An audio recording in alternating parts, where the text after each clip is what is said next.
The Malaysian English Language Teaching Association, or Malta as it is commonly known, is Malaysia's oldest national English language teaching association. Founded in 1958, the association has grown significantly over the years. Despite its evolution from the Selangor English Language Teaching Association, as it was first known, the aspirations of the association remain anchored to what is spelled out in our Constitution. We are an association of English language teachers dedicated to advancing English language education. Towards this end, Malta works with partners in Malaysia as well as overseas.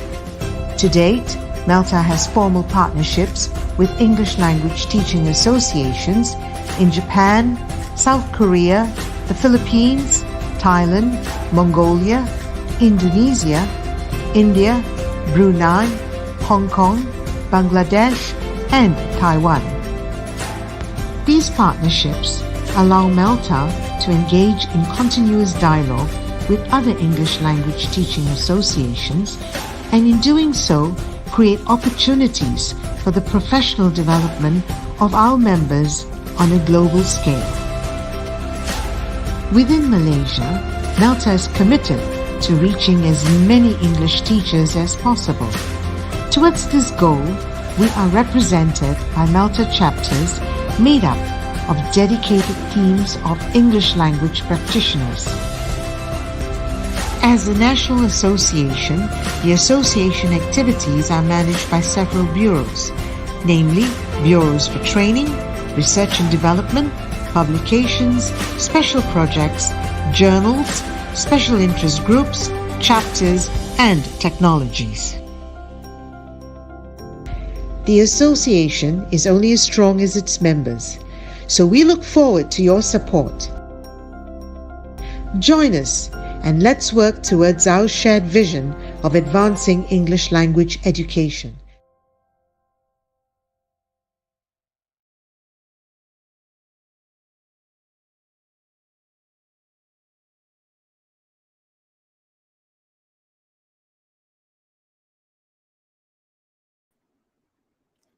Hello everyone, Assalamualaikum and good afternoon. I'm Juliana Shaharu, moderator for today's webinar, brought to you by the Malta Perak chapter. On behalf of the committee members, I wish all of you a very big thank you for spending your precious afternoon on the very last Friday, last working day for the year 2022. The topic for our webinar is Are we missing out on reading? With the usage of social media and advancements in technology, we wonder whether there's a change in reading behavior or whether students' learning, health, and well-being are reduced as part of their reading experiences. Before we get started, just a mention on housekeeping matters. You're invited to submit questions to today's webinar via the chat box. Question may be posed at any time, where the panel will address them during the Q&A session. Registration link for your attendance will be provided at the end of the webinar, and it will remain open for 30 minutes after. E-certificates will be issued in good time.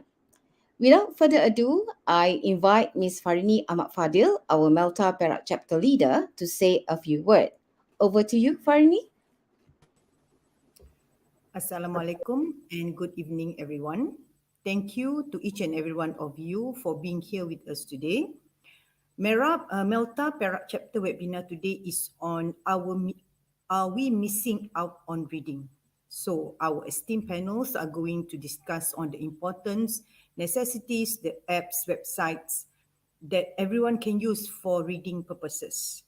Before I pass to Puan Julie, all right, let me stress that reading is a culture which many believe is slowly dying in our generation. but it is not true. Okay, reading takes place almost every time. Please enjoy and you may ask any questions throughout the webinar. Over to you, Ponjulina. Thank you, everyone.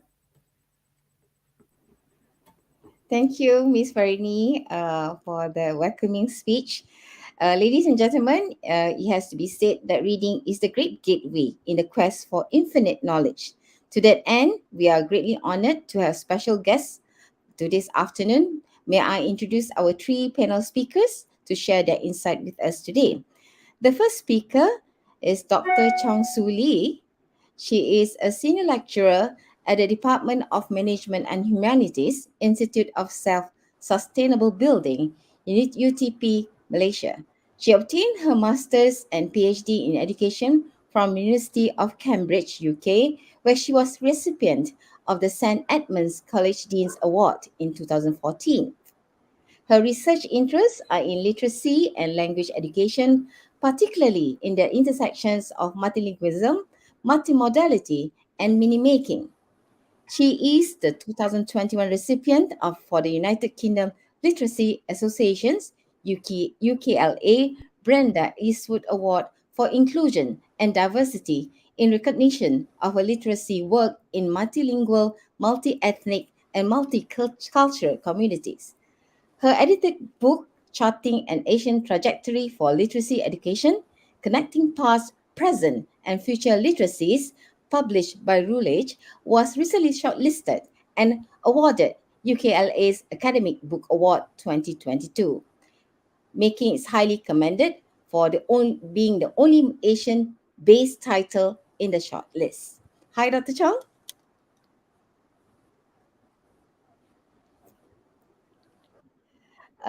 Dr. Chong, say hi.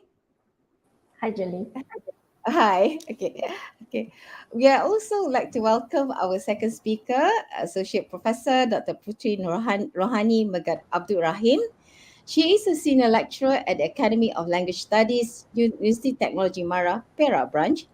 She is a PhD holder in language curriculum and instructional design with over 30 years of teaching stint for diploma and degree level students. Her research interests includes reading in a second language, reading and writing integration, and pedagogy on language learning. She has published papers on second language reading among tertiary level students and literacy among Orang Asli children. She is keen to know more on how the act of reading can be instilled among children and school students. Hello, Dr. Putri. Hello. Hello.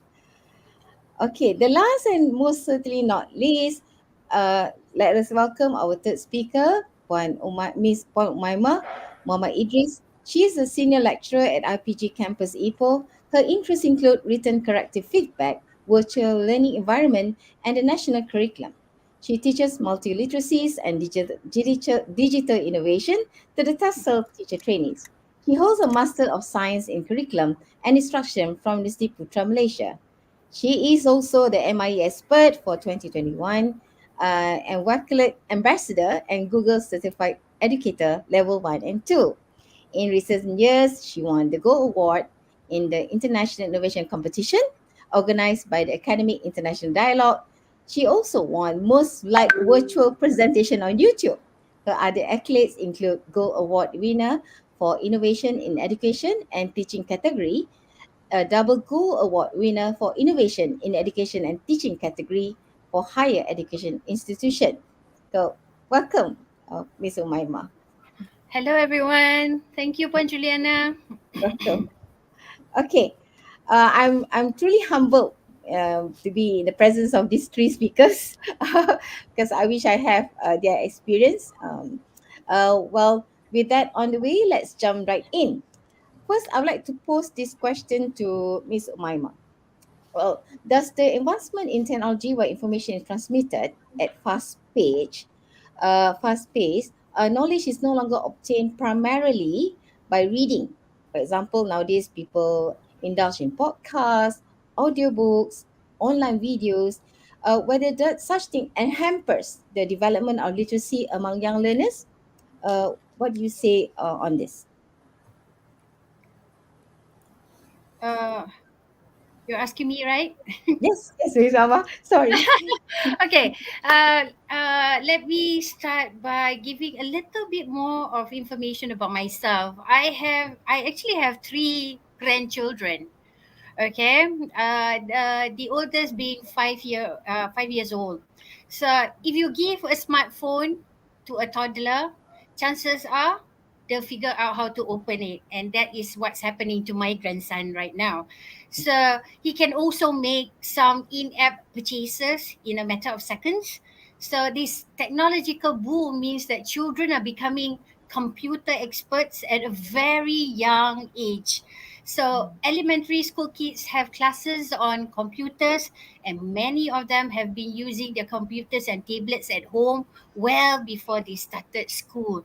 So even my grandson, he will ask his permission for permission from his mom to just turn on the YouTube for a few minutes, and then with permission, that is. So does it hamper the development of literacy? This is from my own personal point of view.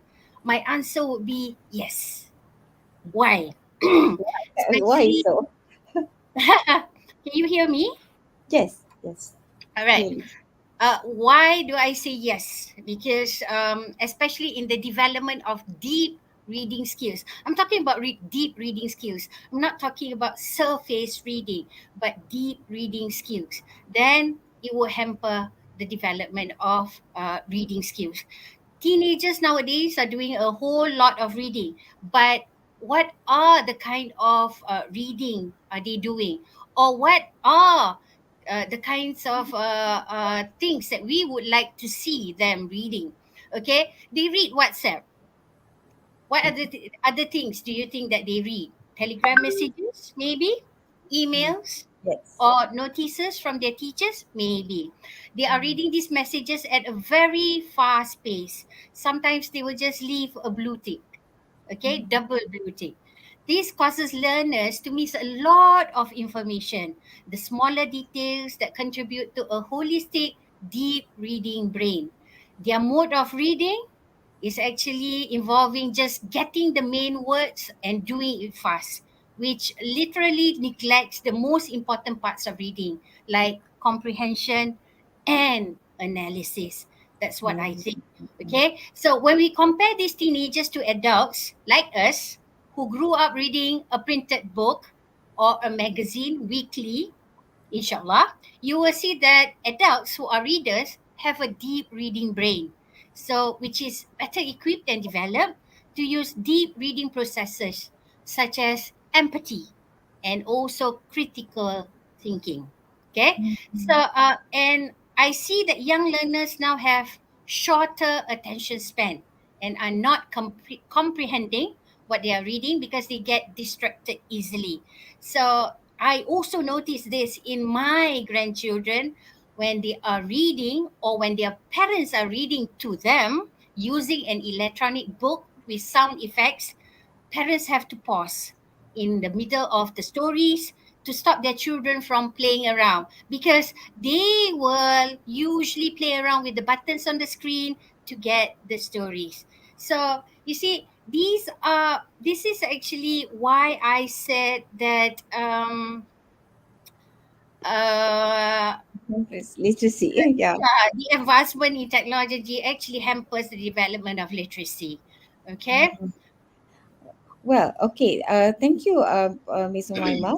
Well, it's interesting to see how kids nowadays do speed reading, whatever, but missing out on a small detail, but somehow they survive.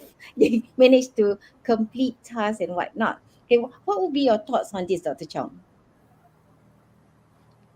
Dr. Chong?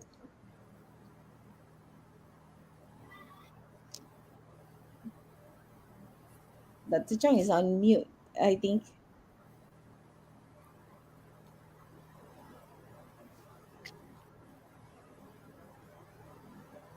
Well, I think Dr. we can Chong, continue yeah. with Yeah, Dr. what Putri. about Dr. Putri? Yeah. While waiting for Dr. Chow, Okay, what do you feel? I do agree to some extent to what Miss Umaima mentioned just now. in terms of how, in terms of the younger generation. Uh, but we need also to remember that there is an evolution in terms of what reading is. Yeah, because initially when we go back, it's our own time and our previous uh, regarding our parents and so on. We can hold the book, okay, so we expose ourselves to reading and we learn the adventure, although we are not at the place but we are able to see. But in the involvement of this literacy, let me just explain. Yeah, when you mention about literacy, it's actually a integration of fluency in reading and writing. But reading itself, how is it defined, is actually a cognitive process. We cannot deny that the younger generation, although they are reading fast, they no longer hold the book and so on, they are actually digesting the information.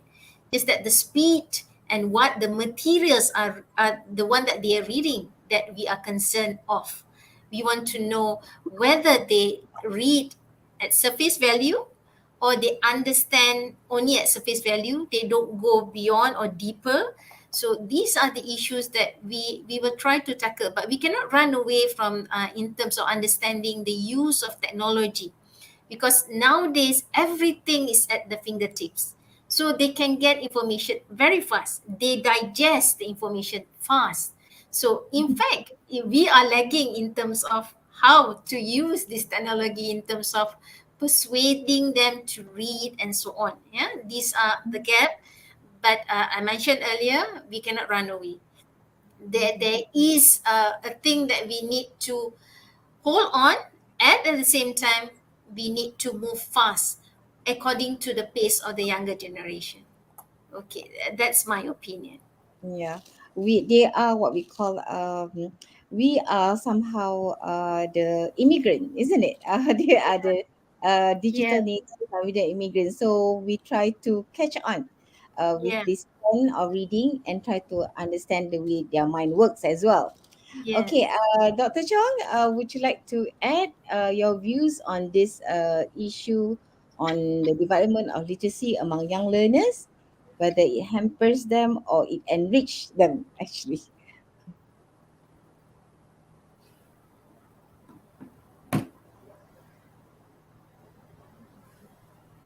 Okay. Sorry, Julie, is that for me? I Sorry. am so sorry. Yeah, My line Okay. seems a bit poor. Yeah, it can happen. That's the Is somehow that the things with for me, Julie? technology. Yeah, yeah, yeah. I can hear. We can hear you well. Okay.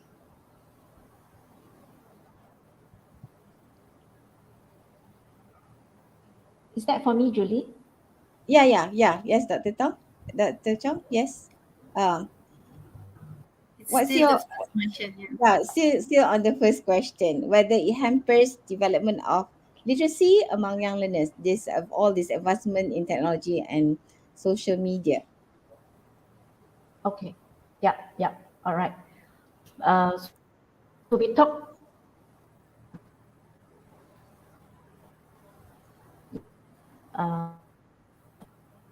about technology, and right now technology seems to be failing me. Line for some Yes.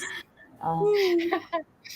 answers, I'll try and answer as best as I can. I completely agree with the what was mentioned by Ms. Umaima as well as Dr. Putri. Uh, it We have to move along with the times. So to your question, does technology hamper us? The answer is yes. Why yes and no? I would pedal backwards a little bit and echo what Putrina just said. How do we define reading? How do we understand what reading is? I think it's not wrong to say that within the school environment, within school context, we understand reading as the ability to answer comprehension questions and well, ideally answer it correctly. So that's and the way reading is done in very sort of modern ways. Our sort of school understanding of what reading is too narrow. So if we include technology, then yes, the notion of what technology is doing to reading will appear like it's hampering reading.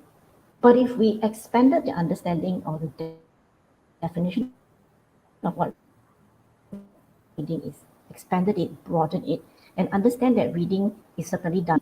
Number two, I think this generation, this new generation that we have, they are reading more than any generation prior in history.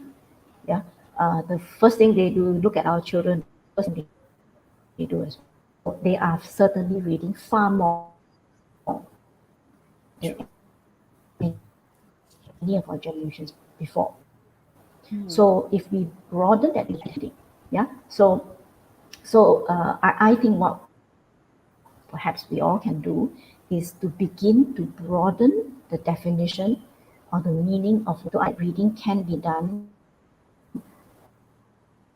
whether it's ebooks, whether it's even podcasts, and see is this larger that in a way allow us to perspective, think about reading only from a book, sort of hard copy kind of perspective. So, question, can it hamper?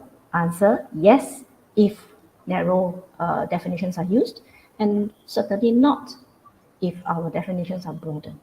So perhaps that's one thing that we can do, yeah, to broaden. That's really a good way of looking at it, because even if we say it hampers, but somehow it enhances in a way people make meaning from their reading Yeah. through speed, like what Mama said, and then about it's also interesting to see how student combine.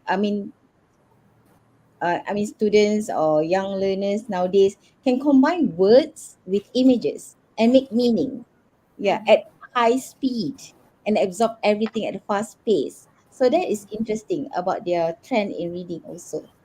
Yeah, so in that sense, I agree. It hampers and also somehow enhance or expand or broaden the meaning of reading to us teachers and educators. Now. Okay, Yeah. on to the second question. As we discussed earlier, there's a noticeable behavior of today's society, especially teenagers, where whether they are alone or by themselves or when they're at public places, like what Umama shared just now, their mobile devices would be a compulsory attachment to their existence. Mm. Majority of them will spend most of their time using these devices, surfing the net or connecting to social media platforms. Amid all this, are they actually really losing out on the benefits of reading, as how we understand it, maybe? So, Dr. Putri? All right. Okay. Thank you again, Miss Juliana, on this. I I would like to emphasize again on the definition on how it evolves. Okay, initially when it comes to the understanding of what is literacy, it comes to the beginning of the context of information literacy, because the foundation or the various literacy framework actually evolves around this. Okay, however, the understanding of this initial perspective of literacy on information is basically on how they use the information.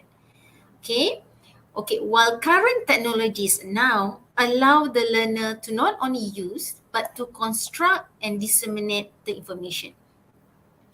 That's the difference between what is happening now in the 21st century literacies. Yeah, and then you can see how later the information literacy evolved into multi-literacies. Okay, when I mention about this, what does it mean by multi-literacies? Okay, in literacy here, the multiple of communication forms and the context of cultural and linguistic diverse within a globalized society. Okay, you can see now, you can see our younger generation, even our kids, they know things much more than us. Okay, at that age.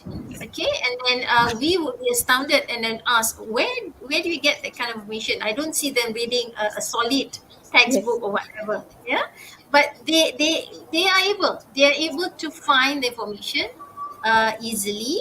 And I agree with Dr. Suli just now when she mentioned about how we need to expand or broaden our understanding of what literacy is. Okay, now when they have moved to multi literacies, they now begin to have new literacy with the combination of technology and so on. Now, another version of digital literacy and also called web literacy. So the evolvement of this literacy is not static. You can see it evolves, dynamic, fluid, mentioned, and so on. Yeah. So we as an educators, we need to understand that means the lagging of this. How do we approach the younger generation? We don't want them to lose out. We are born into a generation, we appreciate the hard copy or book, but this generation, they are different. They do not want to carry all these hard copy heavy books everywhere, so they can get easy information and reading materials so easily. Okay, so these are the things that we need to, again, I would like to emphasize, we need to look into how to approach them. We do not want them to lose having reading as a pleasure and to be a lifelong reader. And at the same time, okay, help them, scaffold them to be a learner and to be a person who reads. This is my opinion on this. Okay. Mm. Yeah, because reading, as we understand it, is like reading a book, and then we normally learn from jotting down something, scribbling Yeah. something at the margins and whatnot, which may not happen with our current generation, right? Yeah.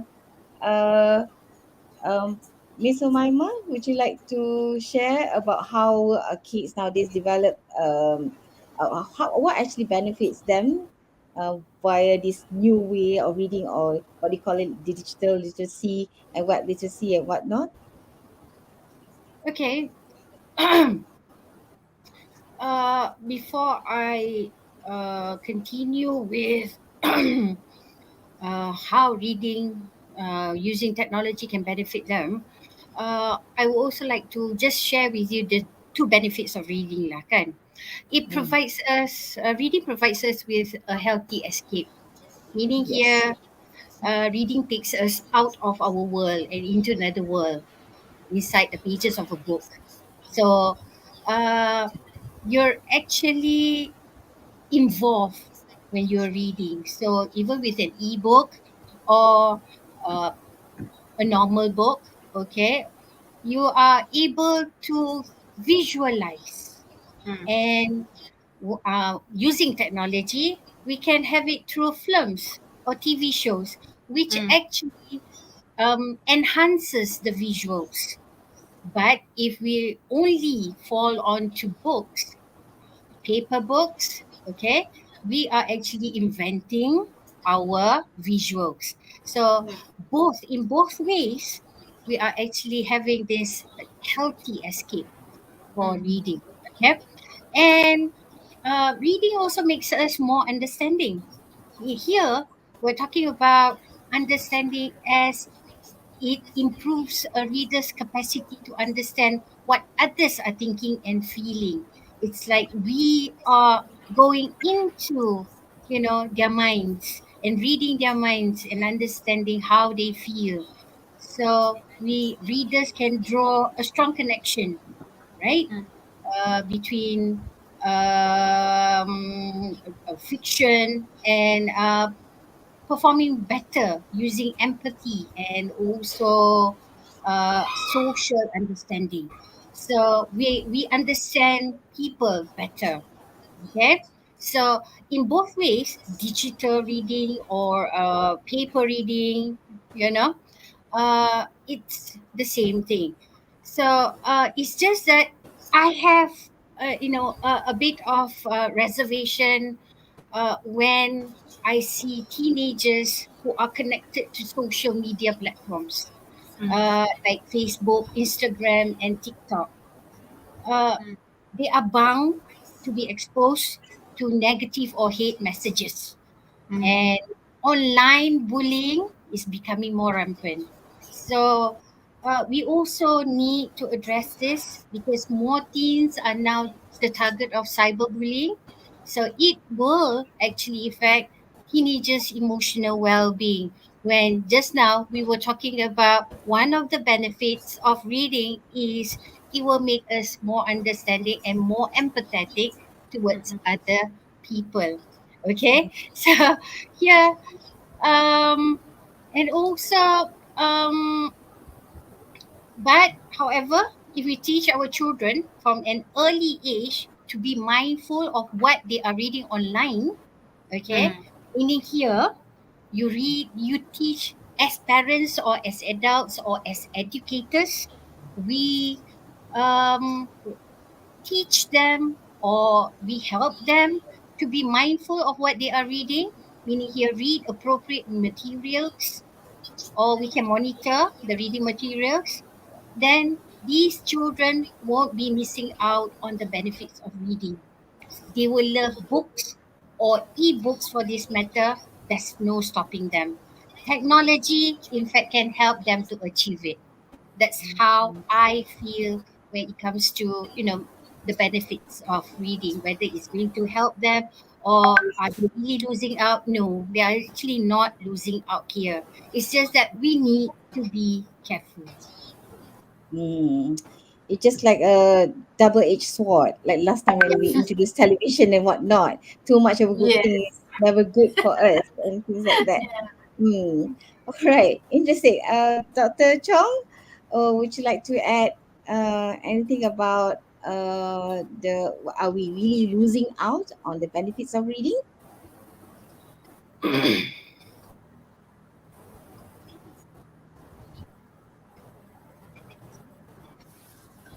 I think her line. Yeah, it is a line. But never mind. But as we said just now, we really have to figure out way how do we monitor and Yeah. how do we somehow utilizes the reading trend and uh, the reading trend that we have among our students. Like one of Diana, the viewers here mentioned, Miss Inkit One notices that libraries have become very Mm. Very vacant true. and then deserted, and somehow we lose. I mean, we find joy in reading in libraries and whatnot. We Yeah. like to smell the books, the crisps, and the smell of new paper pages and whatnot. And then we understand paper cuts, which I don't think the kids nowadays have them, right? Yeah. And we enjoy the beauty and the various style of bookmarks, and we treasure them.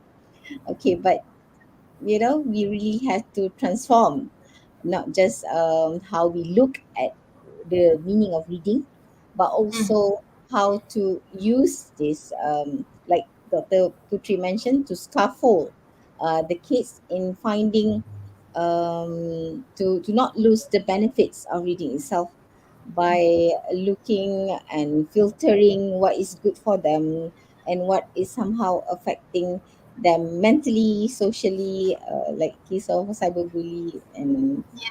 yeah, that's sort of like this alarming if we ignore it. Like we True. educators ignore this, and then we don't really find ways how to Mm. adapt to this trend in reading and literacy and change the way we teach them in our classroom. Yeah. Okay. Are we getting? Can we help Kit Wan to answer that question Yeah. while we wait Yeah. for Yeah, Dr. sure, sure, no Chu? problem. Yeah. Yeah. What No Yes, about you, problem. Dr. go ahead. Putri? Yeah. Yeah. Uh, Yeah.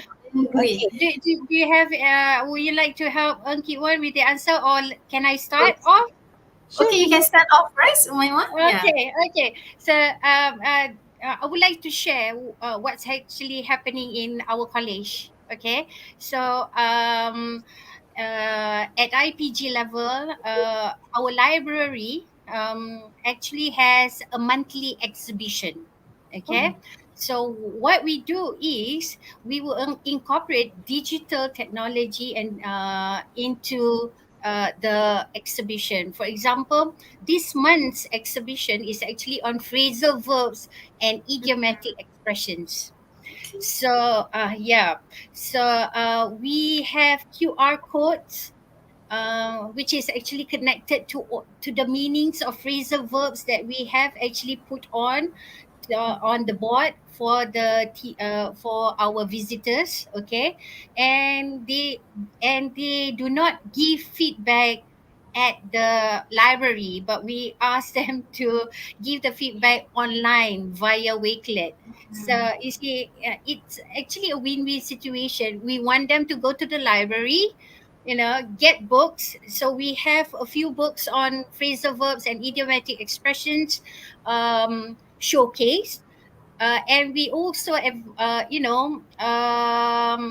try as much as possible to get them to check the meanings from the book, but also they can also get it from online, from YouTube or QR codes. So Okay. that is how we are doing it at IPG level. So that's how it is. I wish I could share it with you, but maybe that will be at another time. So what about you, Dr. Putri? Okay, it's very interesting, Umaima, in terms of how one way to attract them to come to the library. Okay, one aspect that I can share with UITM, they changed the ambience. You can see how the surrounding. Okay, we have the understanding how library looks like in our time, right?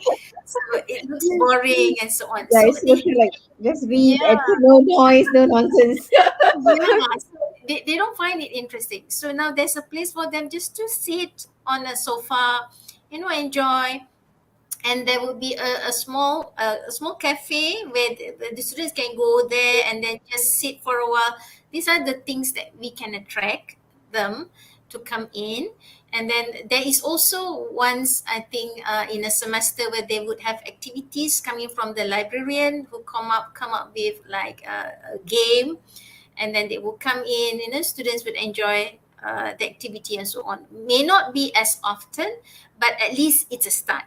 Okay, so I believe one aspect that we can do that is change the setting rather than the old version of just sit on on the chair, and then you have a few tables and so on. In fact, some of the posters maybe it's like 10 years back.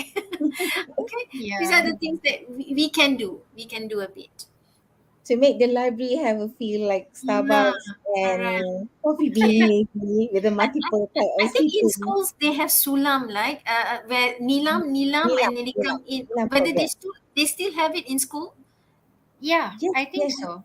yes, Is there a competition whether these kind of things do help the students to yes, improve or yes, have the liking to read and so on? Does it help? yes, it does I to think a certain so. Yeah. extent. Hmm. To a certain extent, yes. But I think because of the multiple setting and multiple platform or multiple, what do you call it, multi-model reading that Yeah. the students are adopting, somehow we need to change the setting or the ambience of the library itself Mm. to make it more relatable to them. Yeah. For those who like things fast paced. And then I think we notice also that the kids nowadays, their attention span somehow Very. Yeah. uh, may not last that long. And I think I heard somewhere. I mean, used to say that everybody's attention span is only 3 minutes, right? We're supposed to Yeah. get every 3 minutes. But I heard recent research somewhere, forgot where it is. They say that the attention span of kids now they will grow less and less. I mean, Yes. getting shorter and shorter over Yeah. time. Mm. So that's a challenge too, isn't it? Yeah. Another aspect, I would like to go back to what Miss Umaima mentioned just now about the skills. These are the things that I see that the younger generation are lacking. Okay, they spend so much with their technology, their handphone, and so on. In terms of communicating wise, the usage of words, appropriate usage of words, they are missing on that. We are not talking about the so-called reading itself, but the deprivation of having to communicate, to interact, reduce their ability to be able to be so-called civilized in terms of how to use the language. How do you speak to people who are older or younger? These are the Yeah. things that we Yes. are missing out actually. All Mm. right.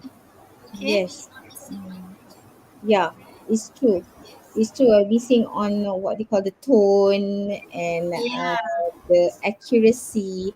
Or true. but kids nowadays because of their ability to combine or make meaning to words and images, they come up with their own words.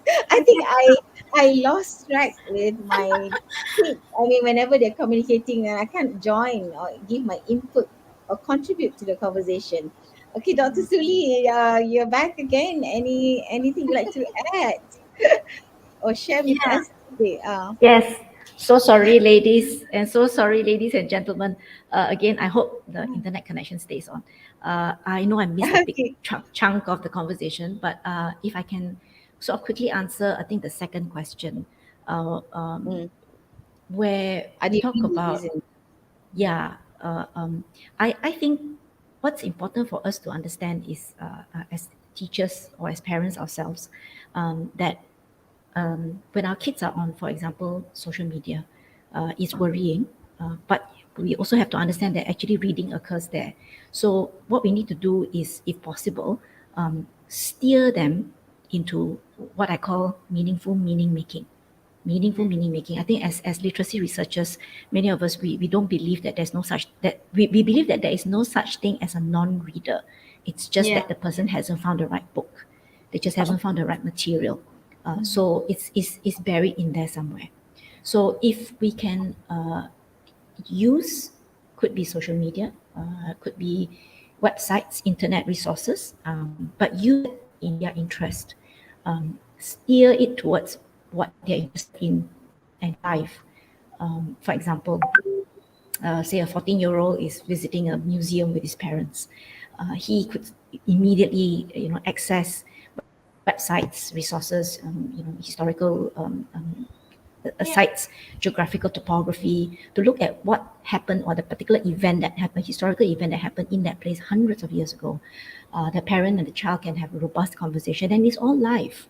So again, internet technology, these are tools, but the tools remain tools if it is not usefully applied or creatively applied. So we as parents, we as teachers, uh, uh, I think we have to accept the fact that social media is a new communication platform. Well and good. That's something that is there. They identify with that, and they, that's the new way of how we would previously communicate. So that's the way they communicate. But again, speak their language and make use of what is out there. The resource is immense. The resource is fantastic, really.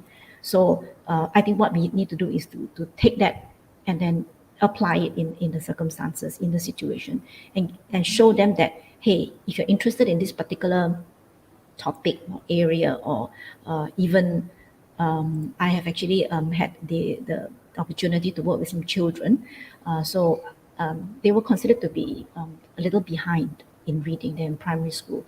And when I asked a few boys what they were interested in, one of them said that they were interested in cycling, but not just cycling, but cycling using the what we call, bicycle nyamuk, or what we call mosquito bicycles. So we Okay. understand the bicycles, these mosquito bicycles were a little bit controversial. Obviously, it was not safe. A major issue had happened in the country where about, I think, 8 children died, from the accident. So instead of sort of saying anything punitive about it, say, so this is your interest? Sure, let's look it up. So we went onto the internet, we looked it up, and they found all these pictures, nice pictures on the way these bicycles are modified. So we went into the library. They had different kinds of books inside there, not necessarily having to be very new books, just books on different parts of the bicycle. They took it out, they drew the different parts of their kind of bicycle, how it was modified, drew call outs, and wrote down parts of the bicycle, and for us to extend the activity, we can ask them to think about, read about, and talk about what are the responsibilities of riding these kind of bicycles, for example. So, and here you are talking about students who are very often labeled as poor readers, struggling readers, but they were completely absorbed in looking into the internet and looking at physical books. So it was a combination of multimodal means of literacy. So again, I think we all agree, yeah, there's no such thing as a non-reader. It's just that they haven't found their book of choice. Yeah. Yeah. Yeah. Mm. So it's easy to conclude from what we have said, mentioned, all three panels have discussed just now or shared just now. It's safe to say that our generations do not miss out on reading, do not miss out on benefit of reading. Somehow they develop multiple skills as a result. That's right. You know? Like through social media, is from reading they can share their thoughts and concern, and from reading they can share what materials to read as such. Yeah.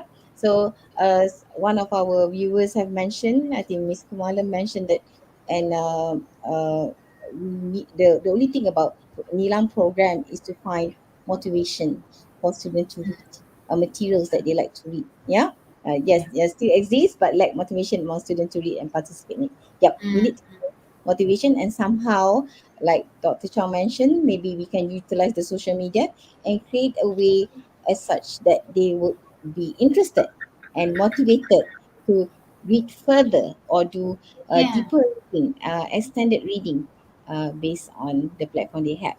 And then Miss Madam Chair Yat Tang mentioned that we should turn library into book cafe. We can order bono tea. Why not, right? If we have the funds and we save for the kids, it's something that we can consider. Oh, boba tea, sorry, boba tea. I think is that it?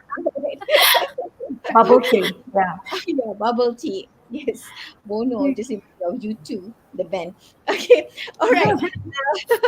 Sorry, I'm digressing.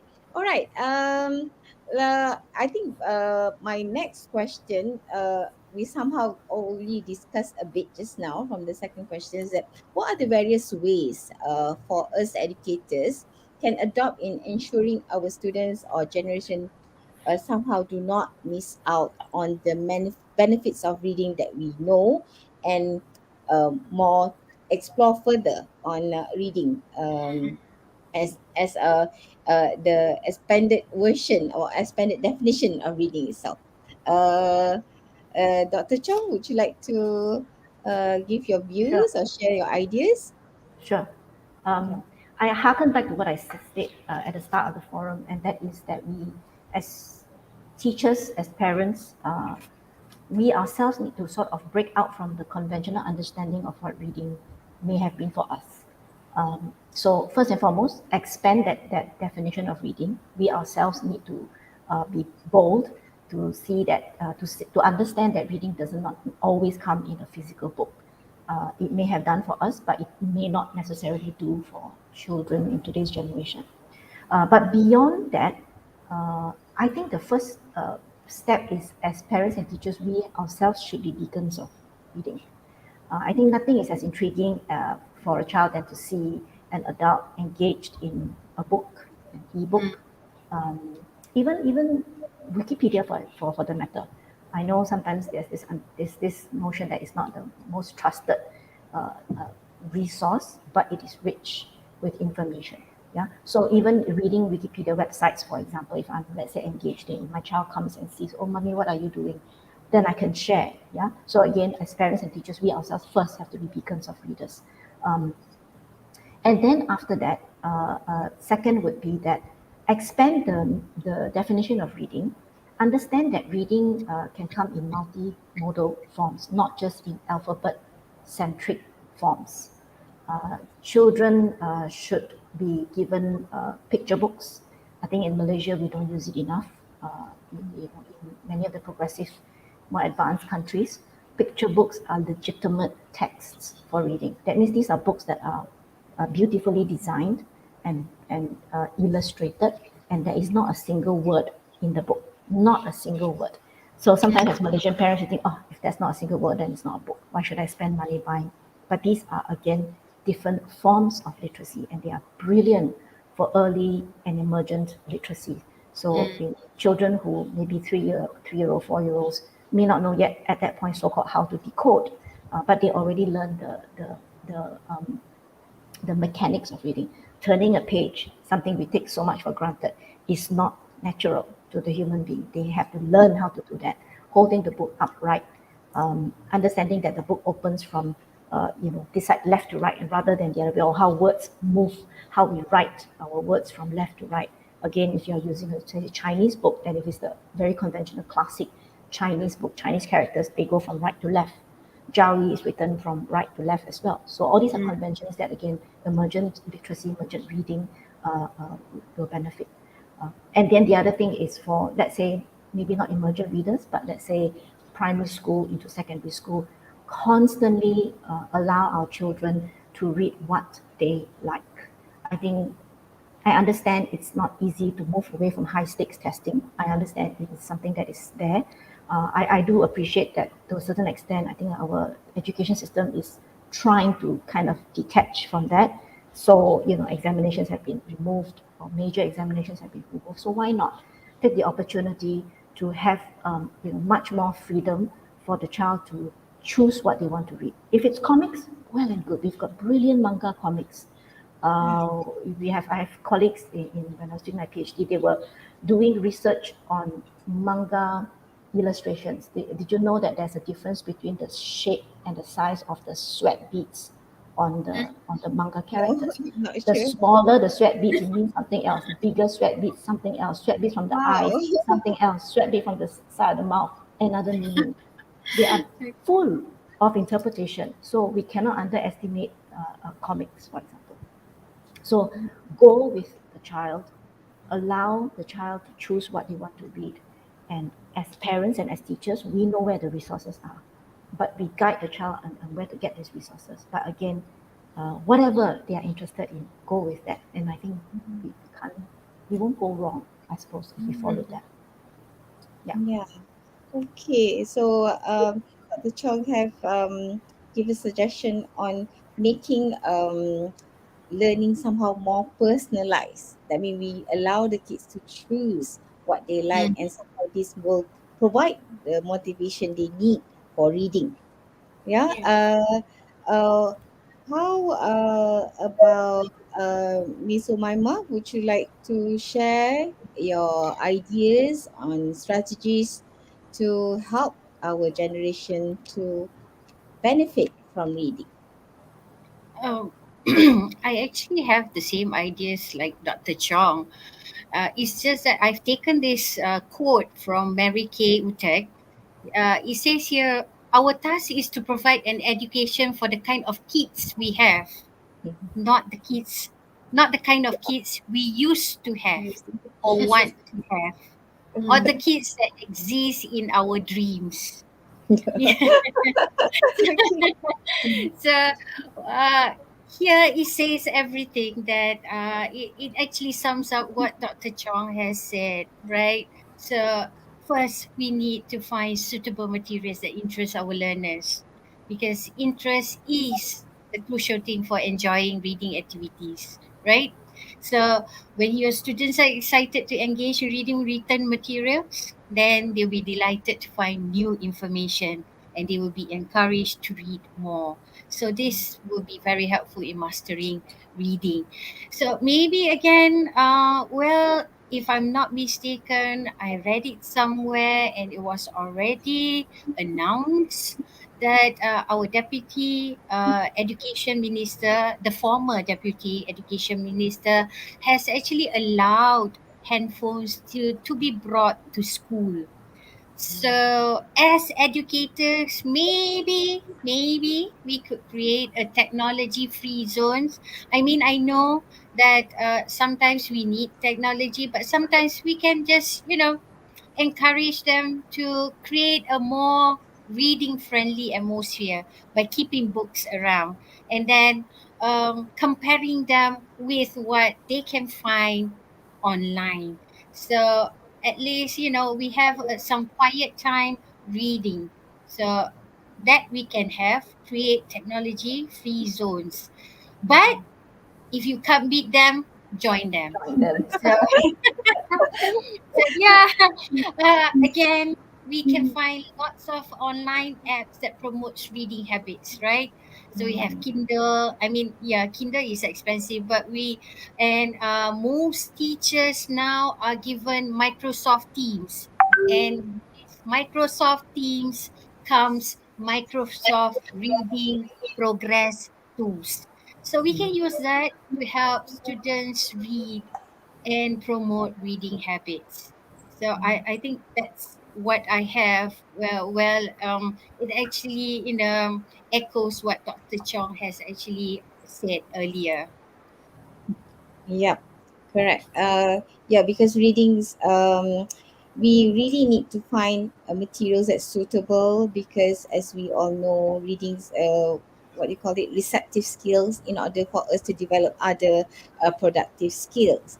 Okay, Dr. Putri, what are your strategies that you can share with us All on right. how to Actually, there are many strategies that we can approach reading. All right. But one aspect that I believe is the broader aspect of what reading is, and then the multimodal of reading. These are the things that teachers need to understand first before they move. All right. Because when you understand the extended or the broader aspect of reading, then they could understand how to assist the children or the youth, okay, in terms of what is reading. Okay, another thing is when I did this study on reading among university students, when I asked them what is their understanding of reading, they would say you just read and then answer the questions that follows. So they have very limited understanding what is reading actually, because this is how we were taught from right from the beginning when we were in primary school until secondary school. So right now, I agree with Dr. Suli that if, for instance, we don't have any more so-called a standard assessment or exam that they will go through, that means there should be flexibility in terms of acknowledging the interests of our students. One, we can get the materials that they would want to read more, and then give them the chance to explore. For instance, like what Dr. Suli mentioned just now about bicycle. Okay, they may read a text or a simple paragraph on text on read on bicycle, and then they can go to the library, find out more, using the technology, the advancement of this bicycle, how there are many types of bicycle and so on. So you can make it interesting. In fact, one aspect of reading strategies that can be used by any educators would be to integrate reading and writing. They read, then they integrate their understanding by having to write it or doing a mind map of what they do understand from the text. That's one approach. So they don't see that reading is actually very boring. They don't. I think we have to move on from there, because the meaning making of reading is very important. Only when the kids understand that they can get something from reading, they will have the interest to find out more, to investigate more about the topic, and hopefully it will arouse their interest to read. So these are the three things which I believe which is very important.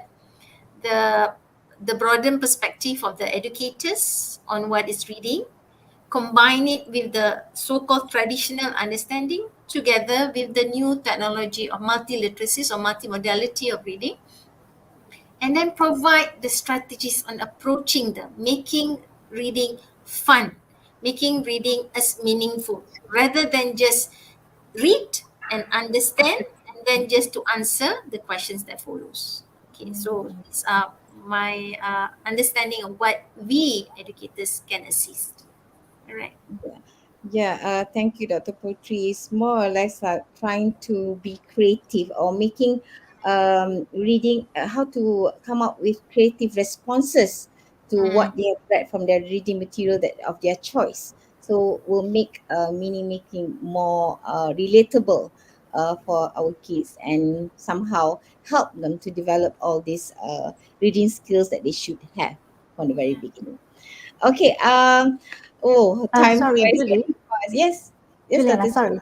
If I can add, Sure, I sure. will put inside the chat box in a while. But I am happy to just share with all of you this app that we came up with probably 2.5 years ago in the middle of the pandemic. So a small research team plus some other graduate students from UTP, we came up with this app and we named it Bacha. We call it Bacha at UTP, Bacha at UTP, where what my understanding was that sometimes, again, and I think some of our audience here, the teachers have mentioned is Nilam is there, but it's difficult perhaps to get students to find resources that can suit them. So we might say very easily the internet is available, sure. But I think sometimes for students who may struggle to a certain extent with deciding what to read, and if again, English is not necessarily their first language nor language that they are comfortable with, then the internet can be quite a scary place. So we created this app where it was, we had culled together or pulled together freely available websites that had short stories from the sort of lower level, say primary school age, up to novels that are available freely on the internet. We've got it in English, Malay, Mandarin, and Tamil. And we've also included dictionaries, English, Malay, Mandarin, and Tamil dictionaries inside the app. So I will provide the link afterwards. Once I get the space here, I'll provide the link. But if you want to try to use the app, you have to use it on your mobile phone. It doesn't work on the laptop. It works on the mobile. Once you try and download the app, then you will get access into. So the app functions like a bridge to these freely available websites. There's no need for payment. But we've also put links with linking the app with, for example, Perpustakaan Negara Malaysia, meaning to say if you click on that, then you can go in, but you will require registration, put in your login, name, password, and the rest of it. There are certain novel websites as well that also require registration. So these are a little bit of the, it's a little bit more steps, couple more steps that you need. But if you're a teacher looking for resources, we're happy to share that with all of you. Okay, so I'll find a way to put it inside the comment. Okay, that's Thanks. wonderful. At least it helps teachers in finding the suitable, safe materials for the kids to explore. Okay, right. Oh, time flies very fast. We are 4 o'clock, 5 minutes past 4. I think thank you to all our speakers today for providing us with very interesting discussion about this topic. Are we losing out on reading? Are we missing out on reading? So if we come to the question and answer session, if you have additional question for presenters, can you ask them in the chat feature? We wait for the question first. Any questions from the audience? Would you like to ask the panel that we have here? Okay. Yes, we do agree that students should have the option or choice of reading materials with appealing contents that may encourage them to read. Yeah, for Mama, you're talking about appealing contents. Yeah. So appealing would be making things more something that relates to them according to their interests and whatnot. Yeah. Any other panels who like to comment on this? Can I add something to this? Sure. Okay. I think all three of us do agree that having reading materials would be appealing. I mean, appealing to students, but at the same time, we also need to monitor. Okay, what I did when I have this activity with my students, I put them into groups, groups of 4 or 3, and I will ask them to find one reading material and then show them to me whether it's okay or not, because we need to also help them in terms of choosing what suitable reading is. But you give them a choice. You give them a choice, finding their own materials, and then when you select, you can have that kind of activity. Choose 2 or 3 from the text that they have chosen, and then they find out more about this. that's one way of like allowing their voices to be heard. Students' voice are very important because usually sometimes we don't allow them to share their opinion. Okay, but when you include them in, their voices are heard. They will be more interested actually to participate. That is okay. I believe it will help. Yeah, if I could add that on as well, I think Putri is spot on. It's about empowerment. I think students need to feel empowered from reading. They need to feel they mastered something, or they know something, and they can then share that something with someone else who didn't know. I think it's very almost it's almost very uh, ben, you know. You have a lot of pleasure from hearing somebody say, "Oh, I didn't know that." So you're the one saying something, and someone else, "Oh, I didn't know that. I've learned something new from you." Yeah. So I think our children need to have that kind of positive experience tied to reading. Also, don't punish students with reading. Yeah. Don't say, because you've done something, go to the corner and read. So if you link that, students will just find that they will no longer want to read after that. Don't put reading in negative light in that sense, yeah. Absolutely. Absolutely. Okay. Okay, I believe the link to the Bacha app is been shared in the chat box, and then the registration link is shared as well. This will remain open for good 30 minutes after this session, and after that you no longer can register. Um, any more questions that we have not addressed? Let me see. Okay, as right now and for future to come, the reading materials for our students would probably the comics, manga, and light novels from Japan influence for reading in daily. Okay, so talking about using mangas, comics, and light novels or graphic novels for that matter. Uh, any other panels would like to comment on this? I think again, manga comics, not just the Korean comics, but the even Western ones, American.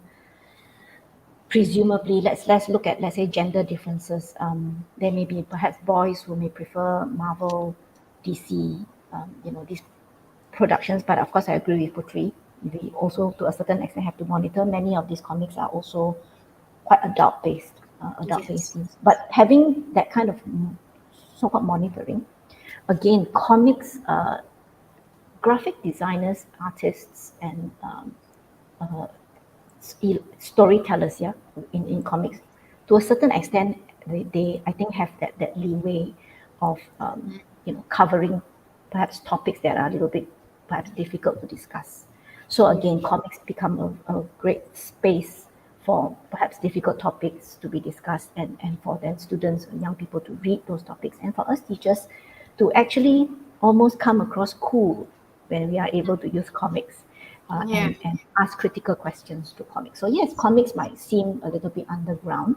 It always has been deemed that way. Again, not just in Malaysia. Again, in education systems in the perhaps more in the Western world, certainly there, even there is also that discussion. Should we use comics in class? But many of the teachers that have found that the comics have been a very useful platform to begin to kickstart conversations and to get them to read. And then from there, again, there would be supplementary reading materials that can come in the form of fuller texts, that can come in the form of perhaps websites that may have a little bit more so-called written forms. But again, I agree. Manga, as so long as the manga comics or illustrations are within boundaries, even if it's a bit edgy, but I think if you're a teacher who can take that edge and do it in class, I think your students will Yeah. appreciate that. Yeah. Yeah. Making the teachers closer to their students. Yeah, Absolutely. Yeah, is relevant. absolutely. Yeah. Okay. All right. I think that's the only question we have today. And then we covered all the questions. I think we thank you, all the speakers, for spending time with us and the audience. We will provide e-certificates in time, provided you have filled in all your particulars in the link provided. And then on behalf of Malta Malta chapter, we thank you, the speakers and the audience, for spending time with us today. And hopefully, what we have shared today will be beneficial to everyone. So, Assalamualaikum warahmatullahi wabarakatuh. Have a joyous weekend. See you next year. Okay. Okay. Thank you very Thank much for you. watching. Right. Thank you. Bye bye. Bye-bye. Bye.